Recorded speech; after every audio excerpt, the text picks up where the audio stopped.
Good morning dear students.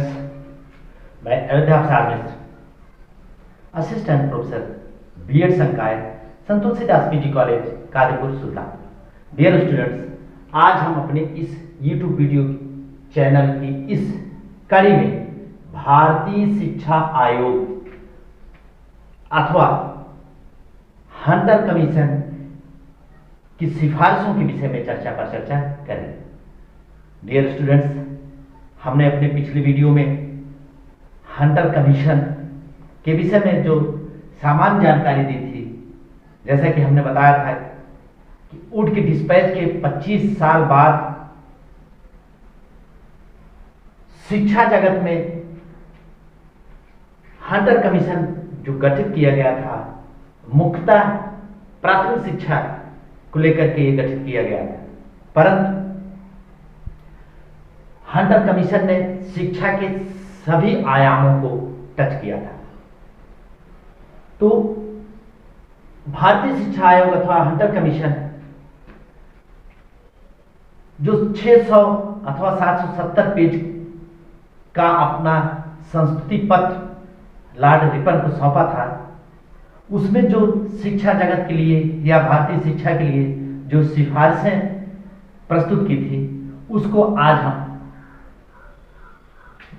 निम्न बिंदुओं के माध्यम से अध्ययन अध्यापन करेंगे। डियर स्टूडेंट्स, जैसा कि हम लोग जानते हैं, इसने शिक्षा क्षेत्र के कई बिंदुओं को टच किया था।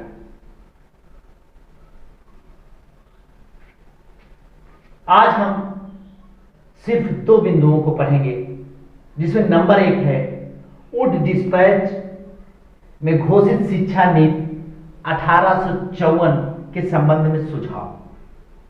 डियर स्टूडेंट्स, जैसा कि हमने चर्चा किया था कि हंटर कमीशन का गठन 1882 में किया गया था और इसने मार्च 1883 में अपनी संस्तुति वायसराय के समक्ष प्रस्तुत की थी। उस संस्तुति में नंबर 1 था ऊट के डिस्पैच में घोषित शिक्षा नीति 1854 के संबंध में सुझाव जो इसने दिया था।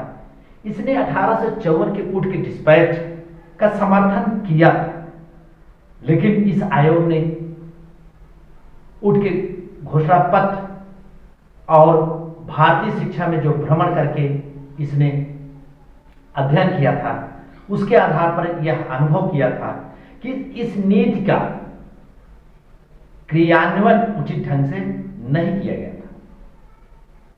जबकि ऊट के डिस्पैच के लिए इसने समर्थन व्यक्त किया था, ऊट के डिस्पैच या घोषणा पत्र का प्रशंसा किया, लेकिन क्रियान्वयन पर इसने उंगली उठाई थी और इसके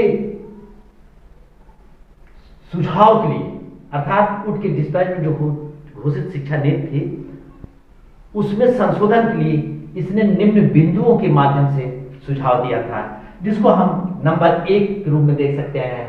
सरकार प्राथमिक शिक्षा का उत्तरदायित्व नगर पालिकाओं तथा जिला परिषदों आदि स्थानीय निकायों पर छोड़ दे। इसका पहला उत्तरदायित्व या इस संबंध में जो सुझाव था कि सरकार प्राथमिक शिक्षा का उत्तरदायित्व, जो अभी तक प्राथमिक शिक्षा का उत्तरदायित्व ब्रिटिश गवर्नमेंट पर था, अब इसने सुझाव दिया कि स्थानीय निकाय, जिसमें नगर पालिकाओं और जिला परिषदों को सौंपने की बात करता है।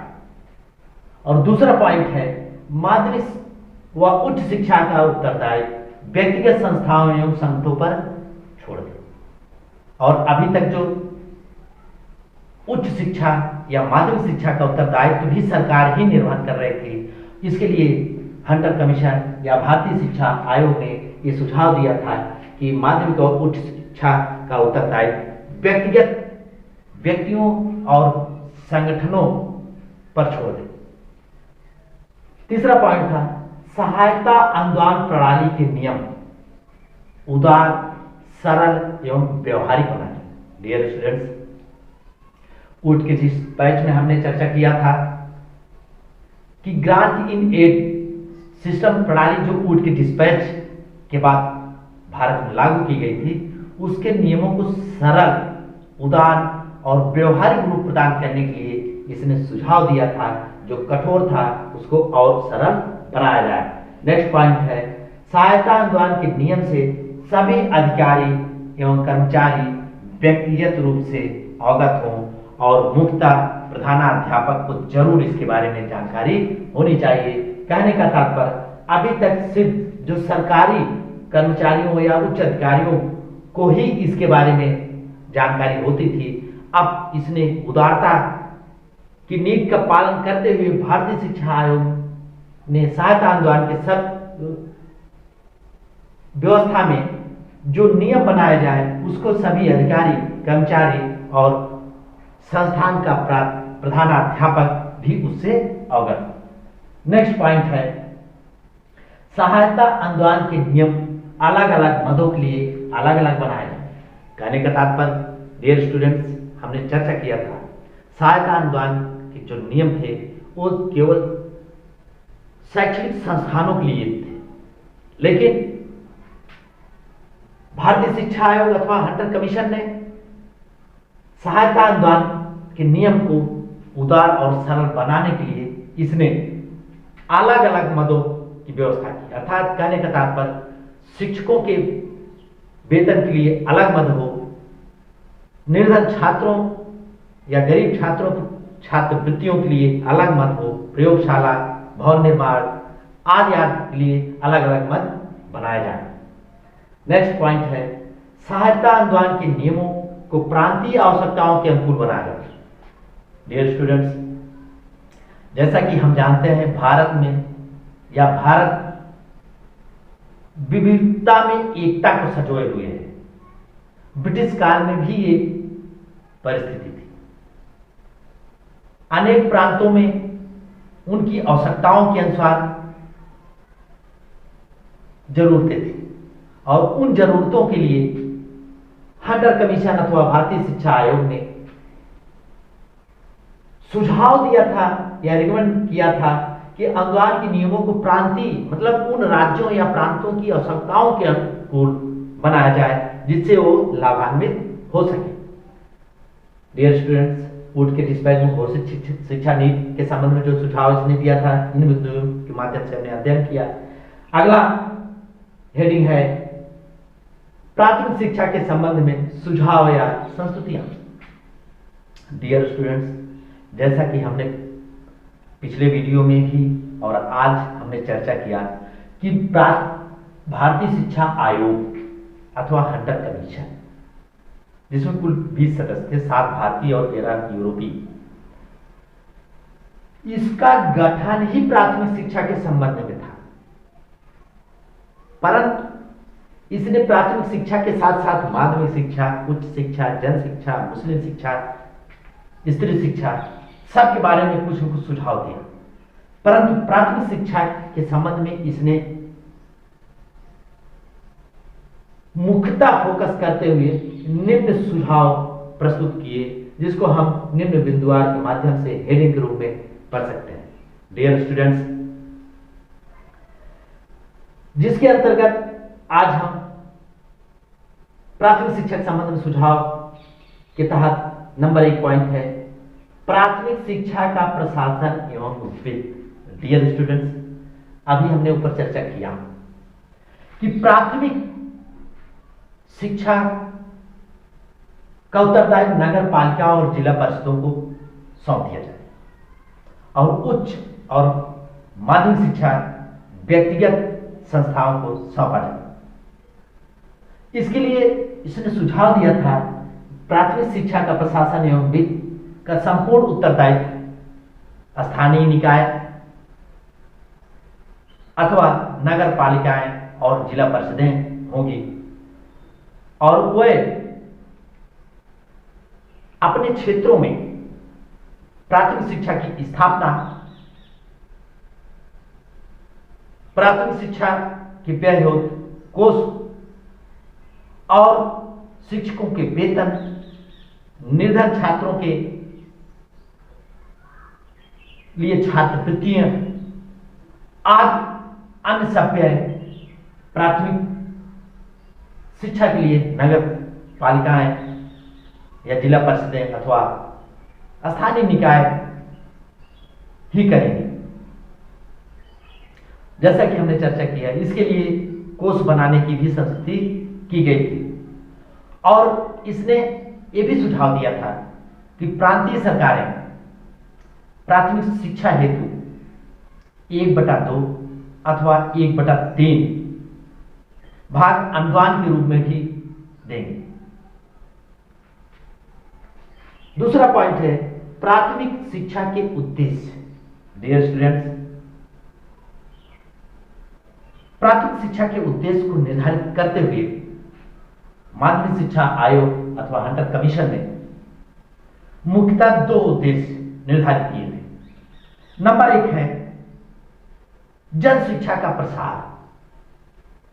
कहने का तात्पर्य अभी तक भारत में जो जन शिक्षा का उचित प्रसार नहीं हो पाया था, उसके लिए इसने जन शिक्षा का प्रसार और प्राथमिक शिक्षा, नंबर 2 प्राथमिक शिक्षा इस प्रकार की हो जो व्यवहारिक जीवन की शिक्षा, अर्थात जो व्यवहार में परिवर्तन लाए या व्यक्ति के व्यवहारिक जीवन में लाभ प्रदान करे, इस प्रकार को। कहने का तात्पर्य प्राथमिक शिक्षा के 2 उद्देश्य थे।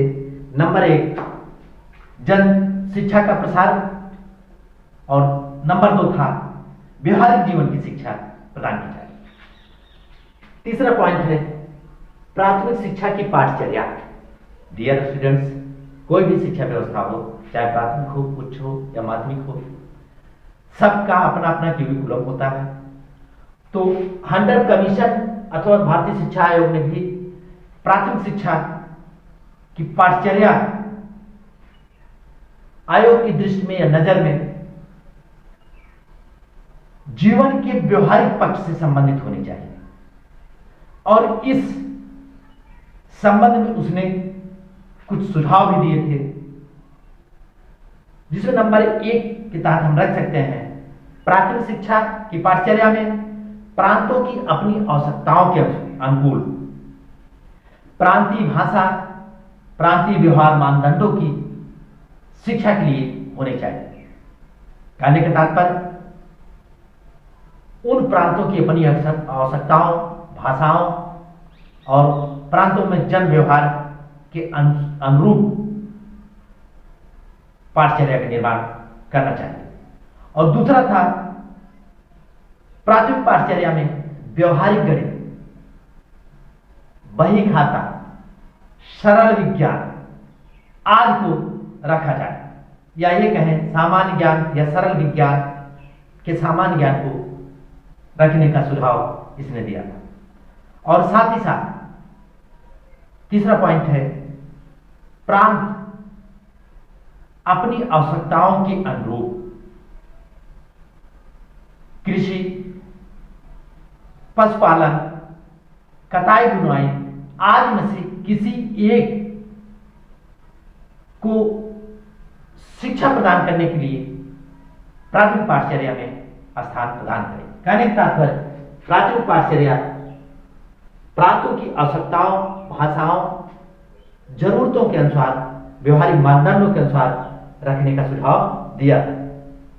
नेक्स्ट पॉइंट है प्राथमिक शिक्षा का माध्यम। डियर स्टूडेंट्स, आज भी अगर हम देखें प्राथमिक शिक्षा का भाषा जो त्रिभाषा सूत्र है उसमें मातृभाषा या प्रांतीय भाषा को स्थान दिया गया था या दिया गया है। भारतीय शिक्षा आयोग अथवा हंटर कमीशन ने भी लगभग 150 वर्ष पहले यही सुझाव दिया था कि प्राथमिक शिक्षा का माध्यम प्रांतीय भाषाएं या क्षेत्रीय भाषाएं होनी चाहिए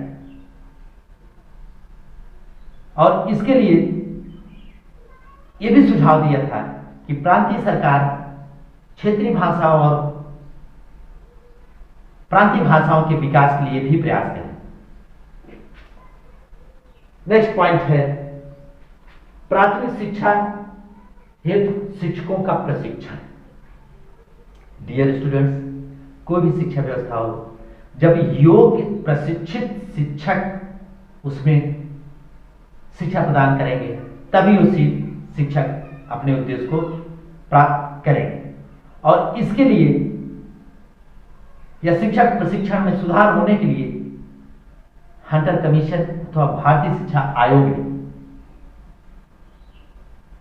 सभी विद्यालय निरीक्षकों के क्षेत्रों में शिक्षक प्रशिक्षण महाविद्यालय अथवा नॉर्मल स्कूल खोलने की सिफारिश की थी, जिससे उचित प्राथमिक शिक्षा प्रदान की जा सके। नेक्स्ट पॉइंट है प्राथमिक देसी पाठशालाओं को प्रोत्साहन। डियर स्टूडेंट्स, जैसा कि हमने पिछले वीडियो में चर्चा किया था, प्राचीन भारत से ही भारत में अनेक शैक्षणिक संस्थान परंपरागत रूप से चले आ रहे थे और उन परंपरागत शैक्षणिक संस्थानों में भारतीयों का लगाव भी था। इसके लिए हंटर कमीशन अथवा भारतीय शिक्षा आयोग ने यह सुझाव दिया था कि इनको प्रोत्साहन स्वरूप कुछ वित्त व्यवस्था या वित्त का प्रबंध किया जाए, साथ ही साथ इनके विषयों को न छेड़ा जाए और आवश्यकता के अनुसार इसमें उपयोगी विषयों को स्थान भी दिया जाए और साथ ही साथ इन विद्यालयों के शिक्षकों को प्रशिक्षण करने की भी व्यवस्था की जाए। ये सब सुझाव भारतीय शिक्षा आयोग और हंटर कमीशन ने प्राथमिक देसी पाठशालाओं को प्रोत्साहन देने के लिए दिया था। डियर स्टूडेंट्स, आज हम अपनी इस वीडियो में भारतीय शिक्षा आयोग अथवा हंटर आयोग की सिफारिशों के अंतर्गत सिर्फ 2 बिंदुओं के हमने टच किया, जिसमें वुड डिस्पैच में घोषित शिक्षा नीति 1854 के संबंध में सुझाव और प्राथमिक शिक्षा के संबंध में सुझाव या संस्तुतियां। इसके आगे के अन्य बिंदुओं के बारे में अगले वीडियो में चर्चा करेंगे। धन्यवाद।